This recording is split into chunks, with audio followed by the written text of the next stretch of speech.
Então, a partir de agora, a aula está sendo gravada, certinho?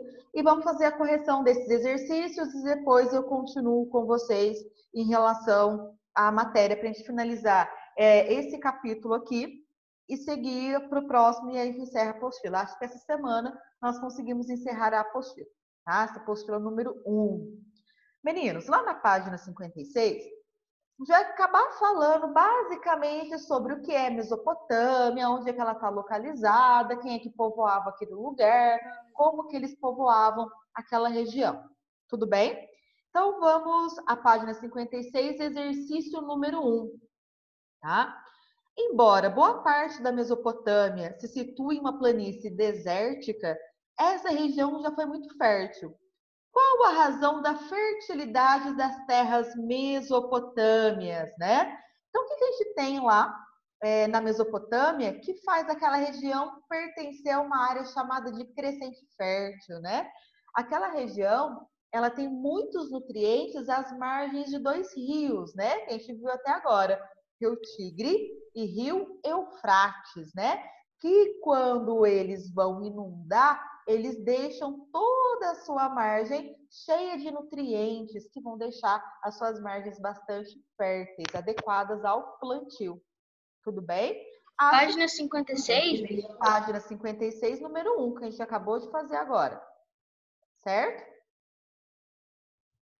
Então, acho que ninguém teve dúvida, né? Muita dúvida em entender por que essa região ela teve tanta fertilidade, né? Então, por conta da inundação dos dois rios, Rio Tigre e Rio Eufrates, que acabaram no seu momento de inundação deixando muitos nutrientes, né, às suas margens. Beleza? Essa é facinho. Acho que ninguém teve dificuldade. Se teve, pergunta aí qual que é a autocorreção. Oi. Se não houvesse essa cheia do Rio Tigre e Eufrates, eles não conseguiriam plantar? Provavelmente não, porque o solo seria muito pobre em recursos naturais, de nutrientes, matéria orgânica, né? E isso num local você não consegue, que não tem isso, você não consegue plantar. Então, para um lugar você conseguir plantar, o solo, ele vai ter que ter todos os nutrientes necessários para a planta e água, né? Se não tiver água, calor e também os nutrientes, essa planta não sobrevive. Faz uma experiência na tua casa. Arruma um pouco de areia, coloca num potinho, coloca um grão de feijão e não rega. O que vai acontecer com o grão de feijão? Vai continuar lá do mesmo jeito, tá? Agora, se você começar a regar, o grão de feijão vai brotar, só que a planta não vai se desenvolver. Por quê? Porque lá na areia não tem os nutrientes necessários para esse pezinho de feijão se desenvolver. Então, tá vendo como precisa de várias coisas para uma planta ela acabar se desenvolvendo? Então, naquela região que é basicamente um deserto, se não houvesse essa cheia, as suas margens seriam somente areia, sem nutriente algum. E aí, mesmo que eu pegasse água do rio e regasse aquela área, não ia ter nutriente. Então, a planta não se desenvolveria. Ela até podia nascer, mas ela não se desenvolveria. Certo? Então, acho que o número 1, tranquilo para todo mundo. Né? Vamos para o número 2. Tudo bem? Se alguém tiver dúvida, desabilita aí o seu microfone e me pergunta. Tá? Número 2. A sociedade suméria se desenvolveu graças ao uso das águas do rio Tigre e do rio Eufrates. Explique como os sumérios as utilizavam para o desenvolvimento da agricultura, inclusive em regiões distantes dos rios. Beleza. Então, como que os sumérios se fixaram naquele local através da agricultura? O que eles faziam para conseguir plantar lá? Eles praticaram a irrigação, certo? Mas quais eram as 3 técnicas de irrigação que eles utilizavam? Para irrigar a plantação, eles utilizavam diques, canais e represas. Então, olha a pergunta: como que eles utilizavam para o desenvolvimento da agricultura no plantio em locais distantes dos rios? Então, eles utilizavam a irrigação por meio da construção de diques, canais e represas, certo? Então, eles praticavam a irrigação por meio da construção de diques, canais e represas. Se você quis explicar o que é um dique, o que é um canal, o que é uma represa, ótimo, mas não precisava. Beleza? Acho que esse também ninguém teve muita dificuldade para responder. Perfeitinho. Se alguém tiver, desativa aí o microfone e fala, Bia, não entendi, por que é essa resposta? Certo? Vamos para o número 3. A região da Suméria na Bia, tá em Mesopotâmia... qual Oi. página? Tá em Nós qual estamos página? na página 56, fazendo a correção do exercício número 3. Então, Obrigada. 56, número 3. Obrigada. Você pode repetir a 2, por favor? Tá. Então, como que os sumérios conseguiam fazer o plantio de alimentos, inclusive longe do rio? Através da irrigação. Quais eram as 3 técnicas para eles fazerem irrigação?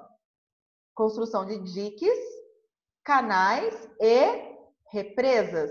Lembra disso? Então, a irrigação através da construção de diques, canais e represas. Então, essa é a resposta do número 2. Vamos para o número 3 agora. A região da Suméria, na Mesopotâmia, era formada por várias cidades-estados. O que eram as cidades-estados? Fácil. Se vocês se lembram, eu expliquei que cidade-estado é uma cidade independente, uma cidade autônoma em relação às outras. Então, elas vão ter suas próprias leis, suas próprias regras, seu próprio governante, que muitas das vezes, né, era um próprio rei, o próprio Deus. Eles tinham seus próprios deuses, né? Então, elas não dependiam das outras. Então, cidade-estado é aquela cidade independente, cidade autônoma, que tem suas próprias leis, sua própria moeda, seu próprio rei, seus próprios deuses, certo? Naqueles slides que eu passei para vocês durante a aula, tinha um quadrinho, né, que explicava o que era cidade-estado. Desculpa, turma. Tem alguém me pedindo aí para repetir a questão 1, tá? Se sobrar um tempinho lá no final, eu repito a questão 1. Se não sobrar tempo, eu coloco o gabarito desse capítulo inteiro no SAS Conecta para vocês, tá? Que acho que hoje a gente consegue terminar ela, tá bom? Alguém desativou aí o microfone? Quem queria perguntar alguma coisa? Não? Então, pessoal, vocês podem agora para a página 60, por favor. Página 60. Eu acho que alguém disse pra repetir a 1. Eu acho que foi isso. Não mas aí eu já disse o seguinte, né? Acabei de dizer que as questões que a gente já fez da autocorreção, a pessoa pode pegar depois na própria videoaula, assistindo ela de novo, que ela será postada lá no SAS Conecta no link para vocês, como todas as outras eu tenho feito isso. E posso também, depois, no final do capítulo, mandar aquele gabarito do capítulo todo. Aí a pessoa tem as respostas lá também. Tá? Você pode fazer isso das duas formas. Ok? Página 60, número 1. Vai falar da divisão da sociedade mesopotâmica. Página 60, 60. Tá? Lembra que eu mostrei para vocês na aula passada que dentro da Mesopotâmia nem todo mundo era considerado igual? Que as pessoas elas eram consideradas diferentes, não só pela quantidade de privilégios que tinha, como também de direitos, né? Então, quanto mais pobre era a pessoa, né, menos privilégios ela tinha. Então, lembra aquele formato de pirâmide que eu mostrei para vocês? Quanto mais para o topo da pirâmide, menos pessoas, porém, mais privilégios. Quanto mais para a base, eu tenho menos privilégios, mas a quantidade de indivíduos é muito maior, né? Então, sobre essa divisão de classes sociais, temos a página 60 e 61. Então, vamos lá. Número 1. O processo de estratificação social ocorreu após o ser humano passar a viver nas cidades. Então, explique, letra A, o que significa estratificação social? Significa uma diferenciação entre as pessoas, né, com base no privilégio, né, nos direitos que cada indivíduo tinha, não é? Então, estratificação social significa que é uma diferenciação entre as pessoas de uma sociedade. Tá? Como que eu vou diferenciar essas pessoas? Através dos privilégios que elas tinham. Quanto mais privilégio, mais para o topo da pirâmide social a gente tinha. Beleza? Então, o que significa estratificação social? É a diferenciação entre pessoas dentro de uma sociedade, tá? Baseada nos privilégios que cada um recebia, tá? É tipo poço. É isso, exato. Se a gente fosse parar para pensar exatamente isso. Você assistiu esse filme, Miguel? Repete. Sim, assisti. É um filme bem puxado, não é mesmo? Muito tenso esse filme. A resposta, pessoal, então, estratificação social é uma diferenciação entre as pessoas dentro de uma sociedade baseado nos privilégios que essas pessoas vão receber. Certo? Então, é uma diferenciação entre as pessoas com base nos privilégios que elas têm. Tá? Quanto mais privilégios, nos estratos mais altos você vai ocupar. Quanto menos privilégios, nas camadas mais baixas você vai estar. Beleza? A letra B do número 1. Como era a estratificação da sociedade suméria? Se vocês bem se lembram, né? Estamos na página 60, exercício B do número 1, que me perguntou aí. Então, como que era a sociedade, né? Quem ocupava lá o topo era o rei, certo? Logo depois nós tínhamos os altos funcionários, depois os sacerdotes, depois os chefes militares, depois tinha os escribas, depois os trabalhadores livres e por último os escravos, certo? Não precisa explicar quem era cada um, tá? Só dizer quem eram as pessoas, né, que estavam dentro de cada extrato social. Você pode repetir? Repito. Falei sim, foi o terceiro que eu falei, alguém falou dos sacerdotes. Então vamos lá. Quem que participava dessa sociedade? Quem eram os tipos de pessoas dentro da sociedade suméria? A gente tinha o rei, certo? Nós tínhamos os altos funcionários, que ajudavam o rei a governar. Nós tínhamos os sacerdotes, que eram os únicos que poderiam, que tinham a possibilidade de se comunicar com os deuses, inclusive com o rei, certo? A gente tinha os chefes militares, os escribas, os trabalhadores livres e, por último, os escravos, tá? Não precisa explicar cada um, não, tá? Que eu acho que vocês já lembram mais ou menos quem é cada um. Beleza? Obrigada, Bia. Por nada. Número 2. A religião tinha um papel muito importante na sociedade suméria, o que conferia grande prestígio aos sacerdotes daquela época. Explique como era a religião e qual era o papel dos sacerdotes na sociedade suméria. Então, beleza. Lembra que eu expliquei para você que existem dois tipos de religião? Nós temos a religião politeísta e a religião monoteísta, certo? Qual que era o tipo de religião dentro da Mesopotâmia? Era a religião politeísta, tá? Por que politeísta? Porque eles acreditavam em vários deuses, acreditavam em fenômenos da natureza, objetos, né? Os próprios reis eram vistos como deuses, né? Então, dentro da Mesopotâmia, existiam mais de 3.000 deuses. Cada cidade-estado tinha o seu deus, tá? Então, era muita coisa. Então, a gente pode dizer que a religião na Mesopotâmia era uma religião politeísta, certo? E aí a segunda parte da questão diz o seguinte: qual que era o papel dos sacerdotes, né? Então, os sacerdotes, eles eram os únicos que podiam se comunicar com os deuses, certo? Tudo bem? E eles também auxiliavam aqueles que eram os mais necessitados, por isso era muito respeitado pelos mais pobres, pela população como um todo. Certo? Beleza? Francisco, você quer falar? Pode falar. Na letra B, você pode... É do rei, os altos funcionários, os sacerdotes, os chefes militares e os escribas? Ô, Bia, Os rapidinho, trabalhadores repete a livres 2. e os escravos, né? Faltaram esses dois Obrigado. aí. Quem que estava falando era o Marcílio? Sim. Pois não.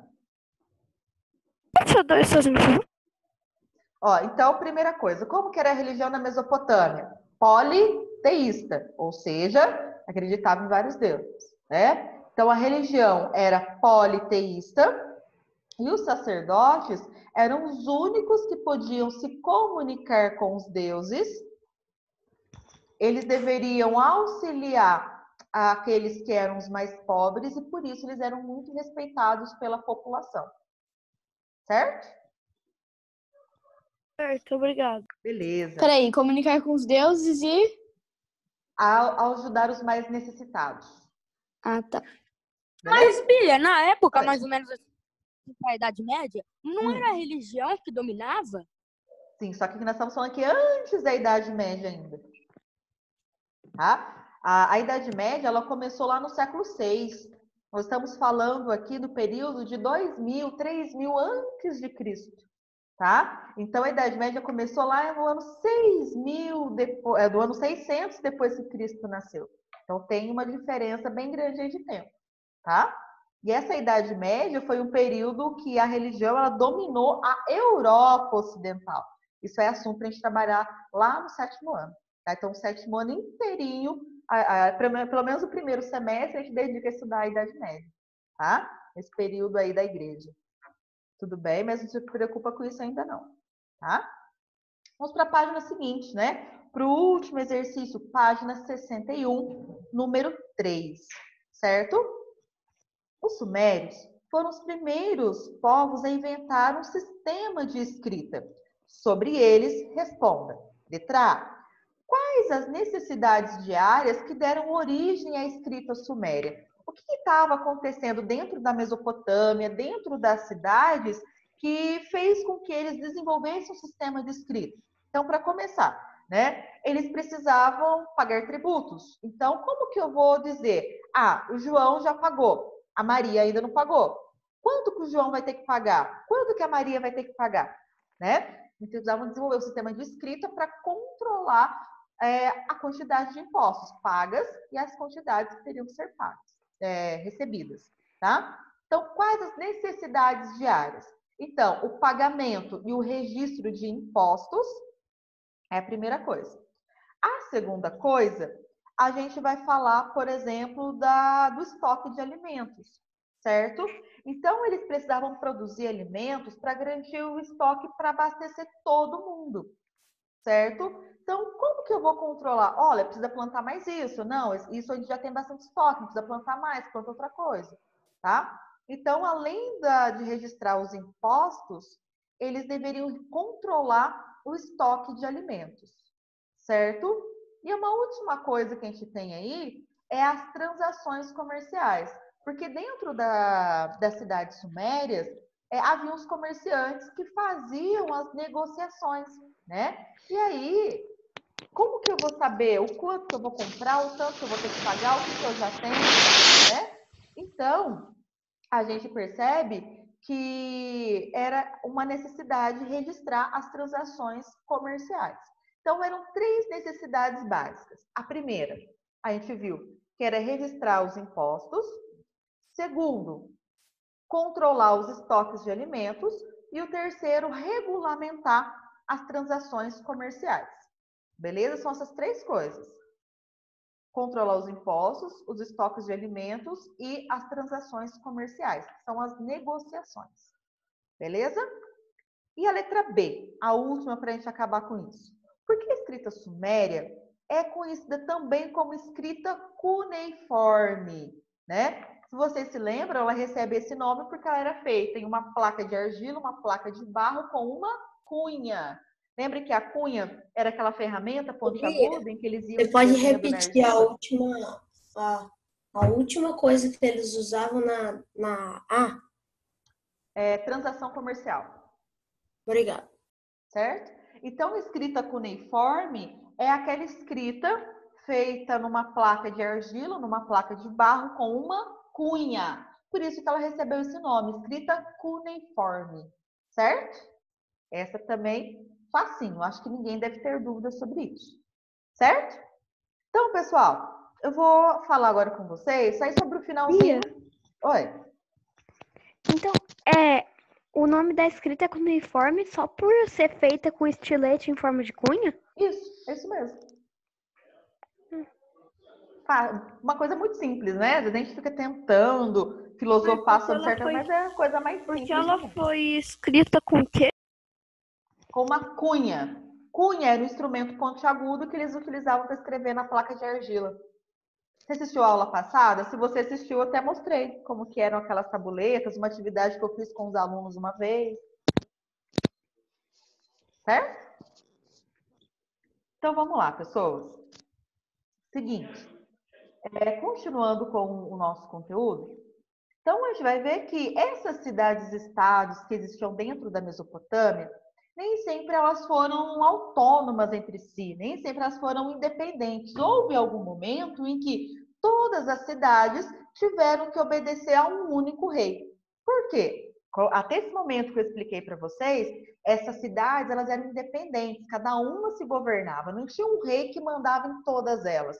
Cada cidade tinha o seu rei, então elas eram independentes umas das outras, né? E a gente vai falar o seguinte, que essas cidades, elas eram independentes e muitas delas viviam guerreando uma com a outra. Por que elas ficavam guerreando uma com a outra? Porque uma queria um pedaço ali próximo ao rio, que era mais fértil, que era mais fácil para poder construir diques, canais e assim por diante. Então, essas cidades-estados, elas viviam guerreando entre si, tá? E isso dificultava que houvesse um único rei que governasse todas essas cidades. Então, elas sempre eram independentes entre si, elas não se comunicavam muito não, tá? Só que no ano de 2350 a.C., um grupo que ele era muito agressivo, chamado de acadianos, esses acadianos chegaram na Mesopotâmia e começaram a invadir as cidades sumérias, tá? Essas cidades-estados. Esse grupo, então, dos acadianos, eles acabaram dominando essas cidades mesopotâmicas, né? E aí, um rei, o líder dos acadianos, chamado Sargão, passa a dominar todas as cidades e estados que existiam dentro da Mesopotâmia, tá? Então, no ano de 2350 a.C., pela primeira vez, todas as cidades-estado estavam sob o governo de um único rei. Qual que era o nome desse rei? Rei Sargão, tá? Que ele era o líder desse povo que invadiu a Mesopotâmia, que eram os acadianos. Então, quando o Sargão ele vira o rei de todas as cidades-estados mesopotâmicas, forma o primeiro império mesopotâmico. Bia, o que é um império? Um império é uma região que tem, às vezes, diferentes povos com diferentes culturas, diferentes línguas, que essa área vai ser governada por um único rei, por um único presidente, enfim, tá? Então, quando eu falo que em 2350 a.C., Sargão acabou formando o primeiro império mesopotâmico, eu estou falando que esse único rei começou a governar toda aquela área que tinha diferentes cidades-estados, diferentes povos, diferentes línguas e assim por diante, tá? Então, no ano de 2350 foi formado o primeiro Império Mesopotâmico, tá? Só que os sumérios, quando tiveram as suas cidades invadidas pelos acadianos, eles não aceitaram muito bem. Então, esse Império Mesopotâmico durou mais ou menos 100 anos só, tá? Então, os acadianos dominaram os sumérios por mais ou menos 100 anos. Quando cada cidade-estado agora recuperou a sua autonomia, a sua independência. Eles não dependiam mais de um único rei, tá? Só que, então, lá em 2350, o rei Sargão conseguiu unificar todas as cidades. 100 anos depois, no ano 2250 a.C., Sargão, né, na sua dinastia, não consegue mais dominar todas as cidades-estados, elas voltam a ser independentes. Só que acontece o seguinte, lá por volta do ano de 1950 a.C., essa região da Mesopotâmia, ela foi invadida por um grupo chamado de Amorita, tá? Então, os Amoritas, eles eram povos nômades que basicamente viviam naquela área desértica ao redor da Mesopotâmia, criando ovelhas e bois. E aí, eles foram para essa região da Mesopotâmia e quiseram ali se fixar. E aí, eles foram para algumas cidades sumérias. Eles entraram nessas cidades sumérias e se ocuparam delas. Só que a maioria desses amoritas foram para uma cidade só, a cidade chamada de Babel, que mais tarde ficou conhecida como Babilônia, tá? E aí, ali, o que eles fizeram nessa cidade de Babel? Eles se fixaram ali, construíram um muro ao redor da cidade. Qual que é a função de um muro ao redor de uma cidade? Proteção, não é? Pensa na sua casa. Por que a sua casa tem um muro? Para impedir que pessoas que você não deseja adentrem nela, né? A mesma coisa, Bia, mas a minha casa não tem muro porque eu moro no condomínio. Provavelmente o condomínio é cercado por muros, para impedir que pessoas não desejadas entrem nesse condomínio, inclusive na sua casa, né? Então, eles construíram esse muro ao redor da cidade de Babel, chamada depois de Babilônia, para protegê-la. E ali, esses amoritas, eles dominaram os sumérios e passaram a governar todas as cidades sumérias, inclusive a cidade de Babel, a Babilônia, né? E eles governaram através de uma dinastia. O que é uma dinastia? É quando, por exemplo, o rei chega ao poder, quando ele morre, vem o seu filho assumindo o seu lugar, tá? Então, durante muito tempo, esses amoritas conseguiram dominar a cidade da Babilônia e várias outras ao redor. Então, em pouco tempo, muitas cidades estavam sob domínio dos amoritas. E aí, quando a gente chega no ano de 1792 a.C., chega um rei ao poder, chamado rei Hammurabi. Ele consegue, pessoal, dominar todas as cidades dentro da Mesopotâmia. Tá? Esse rei Hammurabi, ele era muito conhecido por ser um líder militar e político muito confiável, muito habilidoso. E o que demonstra isso foi, dentro do governo dele, ele conseguir dominar todas as cidades mesopotâmicas, tá? Sendo aquelas sumérias e as outras também não, que não eram sumérias, tá? Então, em 1792, Hammurabi chega ao poder, demonstrando toda essa habilidade política e militar para dominar as cidades sumérias. Quando ele chega ao poder, é formado, então, o primeiro Império Babilônico, ou seja, aquela cidade de Babilônia que foi a primeira tomada pelos amoritas, né, acabou se espalhando para várias outras cidades mesopotâmicas. Então, os amoritas, quando dominaram todas as cidades mesopotâmicas, formou o primeiro Império Babilônico. Então, olha só, quantos impérios nós tivemos dentro da Mesopotâmia até agora? O primeiro, que foi o primeiro Império Mesopotâmico, formado pelos acadianos, e agora o primeiro Império Babilônico, né? Que foi, de novo, uma unificação das cidades, mas agora pelos amoritas. Por que recebeu mesmo esse nome de Império Babilônico? Porque foi a primeira cidade dominada por eles, foi a cidade de Babel, ou Babilônia, como depois foi conhecido, tá? Pessoal, Hammurabi, que era esse rei aí do primeiro Império Babilônico, ele ficou muito conhecido, inclusive até os dias de hoje, por ter criado um conjunto de leis que ficou conhecido como o Código de Hammurabi. O que era esse Código de Hammurabi? Ele mandou pegar uma pedra chamada de estela, que era uma pedra que tinha mais ou menos 2 metros de altura, tá? E geralmente nessas pedras 2 metros de altura, alguns artesãos construíam, esculpiam a imagem de alguns deuses que eles acreditavam, tá?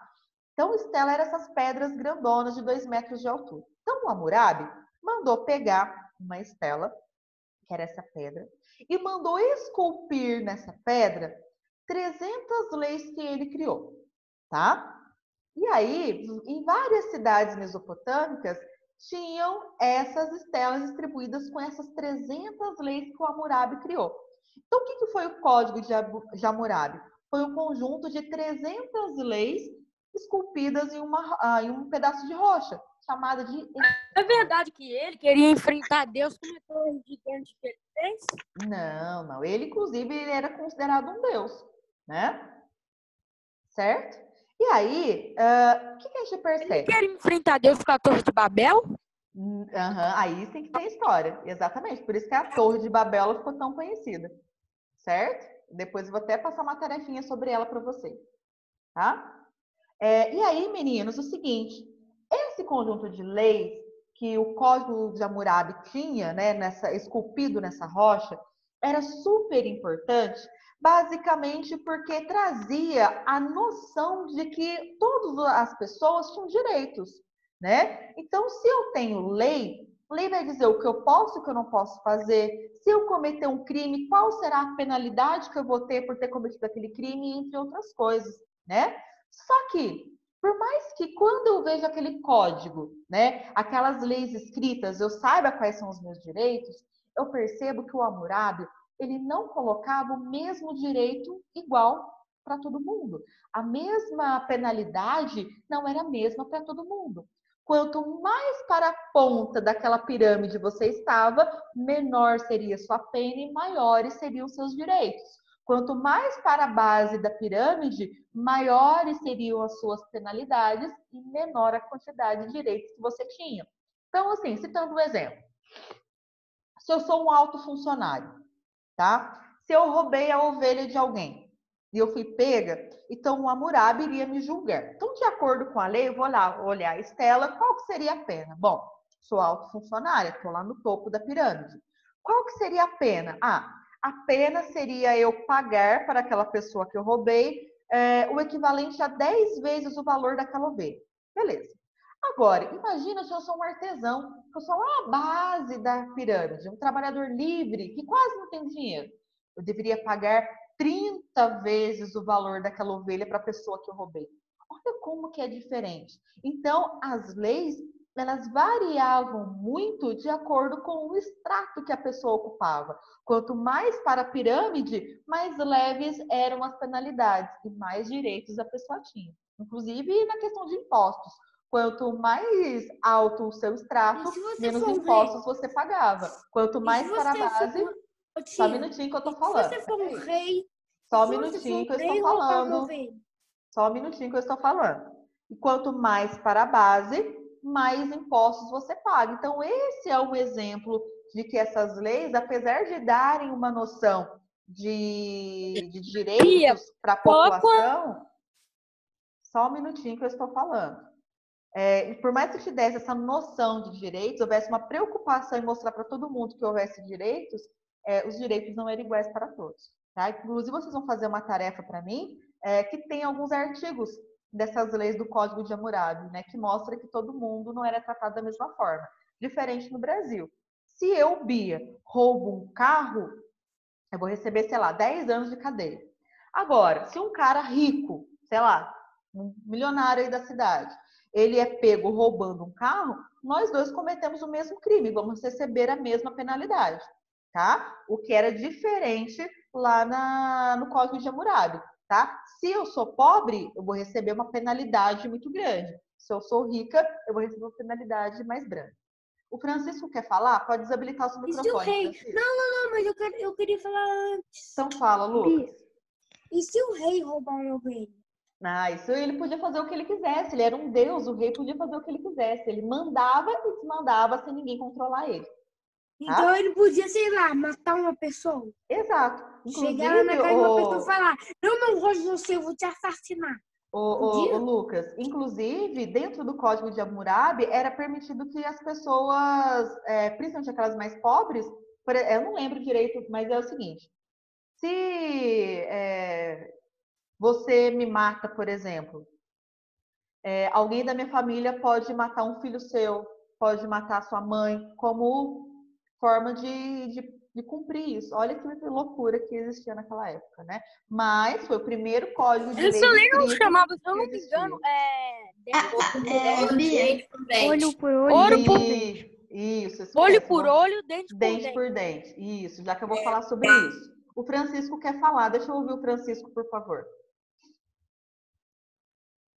Francisco? É verdade que eles construíram a Torre de Babel para chegar no Outra. céu?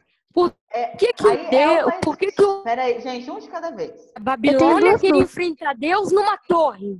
Calma que eu vou desativar todo mundo agora, porque senão eu não consigo falar. Acontece o seguinte, né? Vocês vão fazer até uma pesquisa para mim depois. tá? Se eu não conseguir pedir nessa aula, eu peço na próxima, para vocês verem. Mas a Torre de Babel ela ficou conhecida porque o Hammurabi ele queria mostrar que ele era o supremo, ele era mais poderoso que todos os deuses, né? Então daí que vem a história da Torre de Babel. Mas calma que isso é para daqui a pouco. Tá? Fala, Miguel. Eu tenho outra dúvida. Deixa eu ouvir o Miguel primeiro. Aqui tá falando que na lei da Hammurabi essencial, se alguém que é livre bater em alguém que é livre, tem que pagar uma mina assim pra ele. Aí aqui se um escravo bate, tem que cortar a orelha do escravo. Isso, que é uma atividade que vocês vão fazer, né? Então, dependendo da classe, do extrato social que você ocupava, você tinha penalidades diferentes, né? Então, pelo mesmo crime, pessoas diferentes podiam ter penalidades diferentes. Mas, Felipe. por exemplo, nessa lei do olho por olho, dente por dente, eu lembro que, tipo, vamos supor que eu mato a mãe de alguém, a pessoa vai lá e mata a minha mãe. Isso, era esse direito. Desde que, Felipe, você pertencesse ao mesmo extrato. Tá? Se a pessoa que cometeu esse crime contra você fosse da mesma camada social que você. Tá? Sim. Pessoal, ó, Bia. falta aí 10 segundos para nossa aula acabar. Se alguém tiver dúvida, me chama lá no privado. Eu vou passar tarefa para vocês da página 63 até a 67 para fazer para nossa próxima aula. Tá? É sobre isso que eu comentei com vocês. Vou colocar lá no Sasconete.